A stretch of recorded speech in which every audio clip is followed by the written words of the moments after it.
Top 5 PR disasters of the 1970s. The decade corporate trust cracked. Time of inflation, oil crises, and anti-establishment backlash. When corporate America lost its halo. From explosive cars to poison air, these are the top 5 public relations disasters of the 1970s and how they changed the rules of business forever.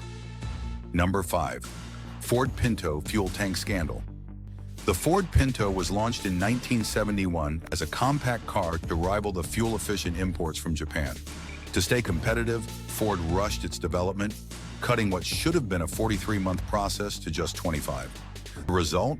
A deadly oversight. The Pinto's fuel tank was placed just behind the rear axle, vulnerable to rupture in low-speed collisions. Even worse, internal crash tests showed that this flaw could lead to fiery deaths.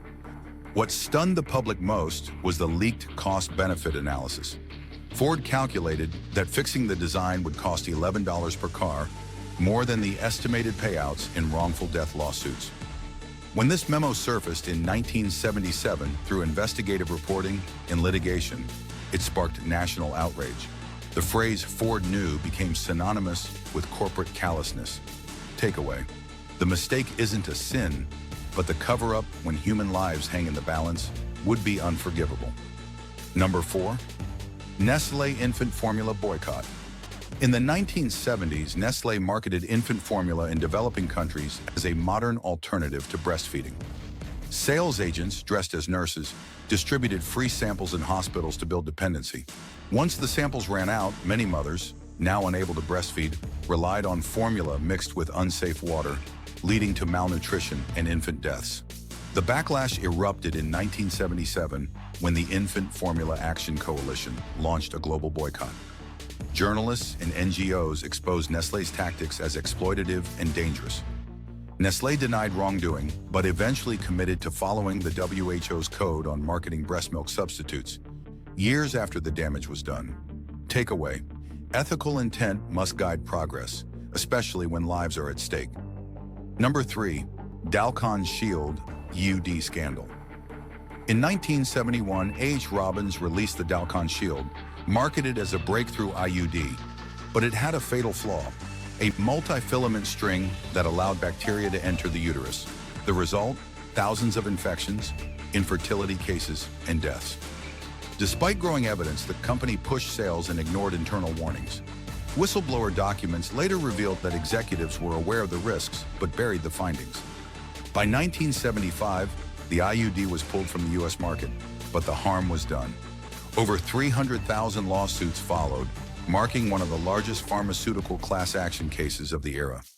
Takeaway: in the medical field, silence is more deadly than a lack of credibility. It can cost lives. Number 2. 3 Mile Island near meltdown. On March 28, 1979, Reactor 2 at the 3 Mile Island nuclear power plant in Pennsylvania partially melted down. It became the most serious accident in U.S. commercial nuclear power plant history. While no direct deaths occurred, the crisis revealed a catastrophic breakdown in communication. The public was confused about what had happened, whether they were in danger, and if they should evacuate. Officials gave mixed messages in technical language. Journalists scrambled to interpret what a partial meltdown meant. As a result, fear spread faster than radiation. The event triggered mass protests, regulatory reform, and halted the expansion of nuclear energy in the U.S. for decades. Takeaway: in high-risk industries, public trust is paramount. Number 1. Love Canal environmental disaster.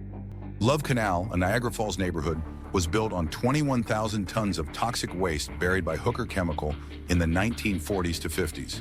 Though the company warned of risks when selling the land, development went ahead.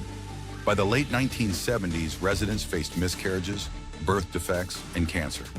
Investigations exposed the toxic dump beneath their homes. Hooker deflected blame with legal disclaimers, fueling public anger. The U.S. declared a state of emergency, relocating 800 families. The crisis prompted the creation of the EPA's Superfund program to clean up hazardous sites and hold polluters accountable. Hooker's reputation never recovered. Takeaway: when people suffer, legal statements don't protect your reputation. The 1970s marked the beginning of public distrust in institutions. These disasters have shown us that silence, denial, or legalese can't compete with real human harm. The rules of crisis communications were rewritten, not by agencies, but by victims. And the echoes are still heard today. Subscribe for more breakdowns in public relations and corporate ethics.